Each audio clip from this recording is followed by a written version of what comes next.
मान की तरफ देखा और हुजूर मुस्कुराने लगे। या रसूलुल्लाह मुस्कुराए, फरमाया दो फरिश्तों की बात पर ताज्जुब हो रहा है। वो एक जगह पहुंचे हैं मस्जिद में जहां एक बंदा मुस्तकिल नमाज पढ़ता था।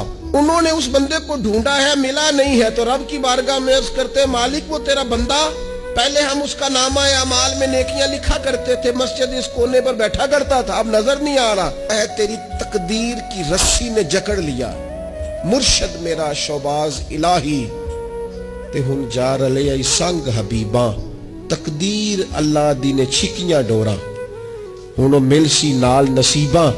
कहा वो तेरी तकदीर ने बांध लिया है, बंदा बीमार हो गया है, तो मालिक हमारे लिए क्या हुक्म है? तो रब फरमाता है तुम उसके नेक अमाल लिखते रहो, जो काम वो करता था वो तुम काम लिखते रहो, लिखते रहो। फरमाया चूंकि वो बीमार हो गया है, अल्लाह फरमाता है उसका अजर मेरे जिम्मा करम पे है।